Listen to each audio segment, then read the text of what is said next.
There's only one TV that I've ever truly considered bringing into my home because I've never wanted just any TV in my house. Honestly, when turned off, they're an eyesore. A big black hunk of technology on my wall, lacking any form or taste.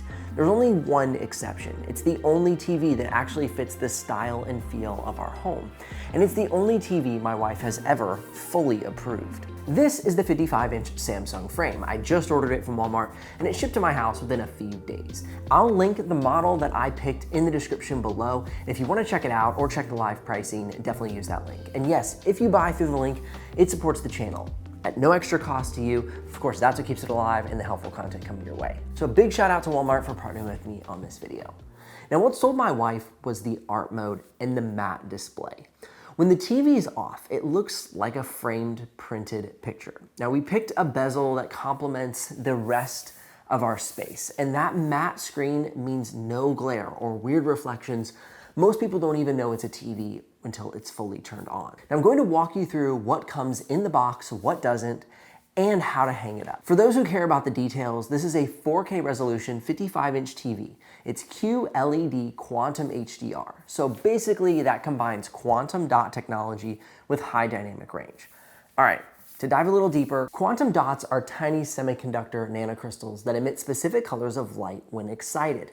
In QLED TVs, they are used as layers between the backlight and the LCD panel, enhancing color accuracy and brightness. HDR expands the range of colors and contrast that a TV can display, making brighter areas brighter and darker areas darker, revealing more detail in both light and dark areas. Now, on top of all of that, the Samsung frame is Pantone validated from the factory. For me as a creator, this is awesome because this could double as a massive computer monitor. Not only is it color accurate, but it has 120 Hertz refresh rate. So while using it for gaming or computer work, it won't appear laggy. So let's dive into the only TV I'd ever purchase, and I'll walk you through the entire setup process. So if you purchase or purchased the TV, you can follow along with me. Now, I was amazed how thin the TV is as I pulled it out of the box.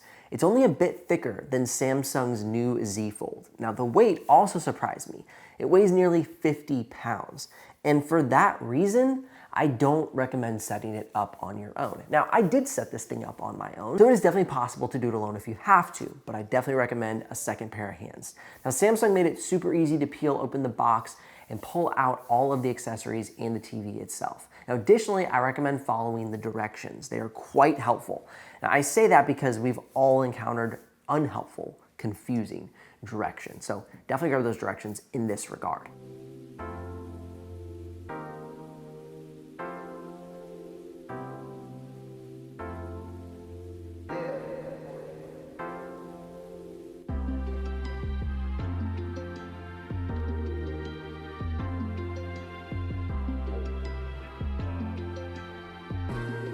Now, when I first purchased the device, I was not excited about the notion of loads of cords coming out of the back of the TV, nor did I know how I would get it so flush to the wall if all the cords were coming out.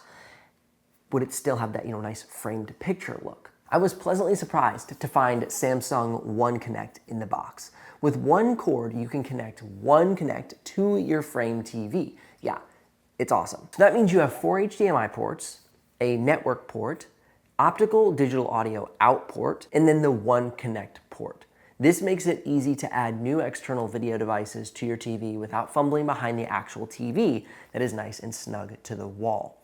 And of course, this is a smart TV, so you can sign into all of your apps like Amazon or Netflix very easily. And next, I pulled out the mounting bracket, which provides wall mounts or stands. I'm going for the wall mounts in this regard because, of course, it's the Samsung frame. We're putting art on the wall. Now, I got to task immediately assembling the stencil for the wall. I figured where I wanted to hang it, so I got to work figuring out the height and the distance I'd need from each side of the wall to get it nice and centered. Now, yesterday, my children, not sure which one of the 4, but one of them completely dismantled my measuring tape. So let's see if I can still manage to get level and center on the wall with what I have available to me. Now, attaching the wall mounts was super easy. Now, I went for the 3mm wall distance rather than adding these circular spacers to make the wall distance 11mm. The The stencil made sense, and getting the holes drilled for my toggle bolts was a breeze. Now, I personally prefer toggle bolts over, the drywall mounting hardware they send within the TV box, but that's just preference. So it's up to you if you want to use what they send or, toggle bolts like that.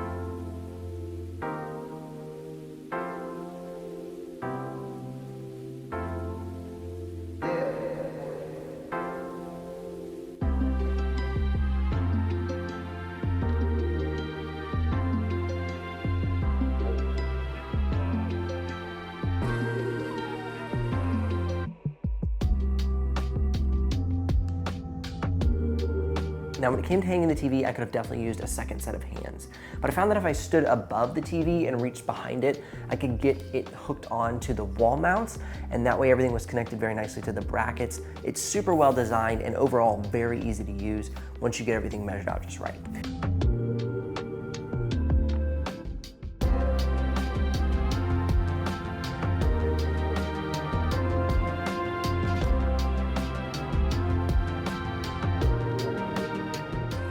Now, once we got this TV set up, we dove straight into Star Wars Legos. The 120 hertz is super smooth, and the TV is positioned right next to a window.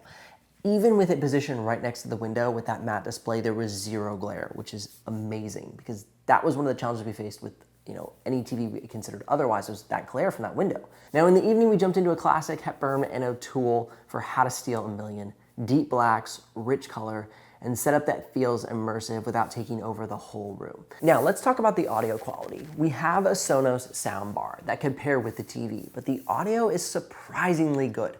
I know the soundbar would be superior in bass and mid-tones, but if you're looking for a no fuss or extras setup, you can definitely get away with just the Frames speakers. I mean, my wife definitely agreed, I agreed. I was like, we don't even need the soundbar, this is really good. For us, the Frame is the only TV that respects the space it is in. It does everything we need without making our loft area look like a TV showroom. It's proof that a screen can be both functional and beautiful. Now, as I mentioned earlier, I picked ours up from Walmart. They had the size and color in stock that we desired, and delivery was fast, and the whole process was really smooth. Now remember, the links are in the description below if you want to check the live pricing or make a purchase. Now, if you purchase through the links, of course, it gives me a small commission, but at no extra cost to you. But that's what keeps the channel alive and the helpful content coming your way. Thank you so much for watching the video. Click or tap the screen here for more videos to help you with your buying decisions. I'll see you in the next one.